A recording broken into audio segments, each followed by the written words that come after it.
Hello there guys, what's going on then? It's your boy Ben Gregson or Dilemma here. Before we get into today's video, I just want to say an absolutely massive thank you to all the people that subscribed to me yesterday. I asked for 30 likes and I'd post the deck profile, and the video is at 51 at this current moment in time. And I've gained 28 subs, and I've hit 350 within the space of 2 days. Which is absolutely insane. Just wanted to say thank you for all the support. And if you guys do want more content from me, keep the support coming. I don't want to be making videos unless people are actively enjoying them. But yeah, let's get into the deck profile that you guys have asked for. So this is Numeron Zefra featuring Card of Fate. Obviously this deck's a bit weird, and it's probably not your typical Zefra list. This is not the usual Zefra list that people are playing. People are usually playing pure. But we're taking it to the next level, and we're playing incredible cards like Card of Fate. So let's just get into the video and sort of discuss the general theory on the deck.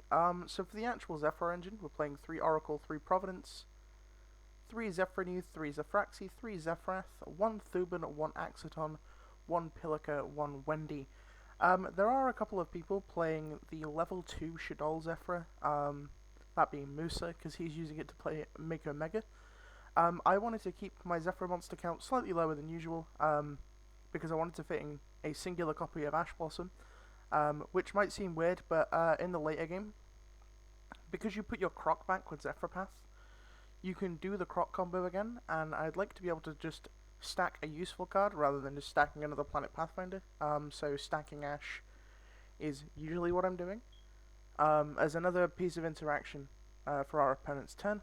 The non-Zefra cards, we're playing the Numeron package and the 2 Planet Pathfinder.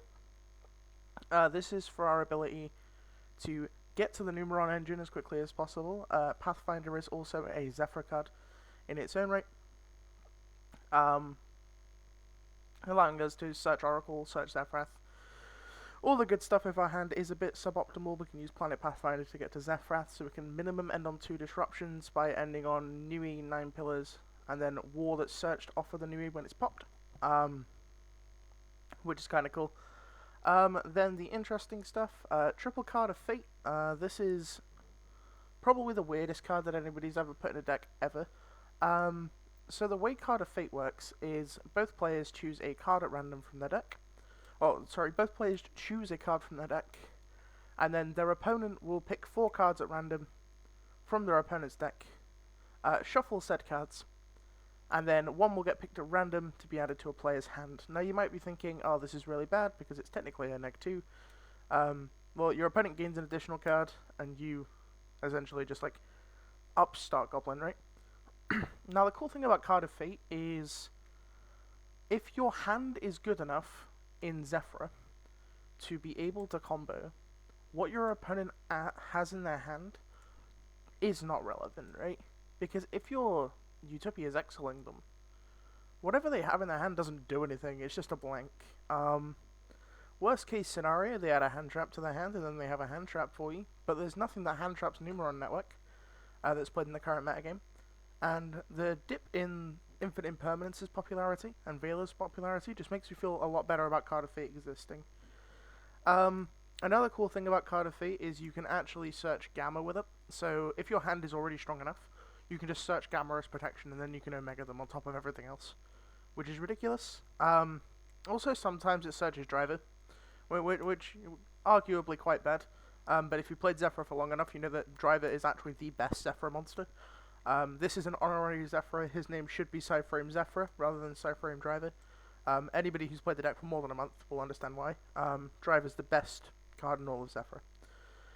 Onto the sideboard, we're playing 3 Dimension Shifted. This doesn't need explaining, the card's broken. 3 Flying Sea, this is your out to Zodiac.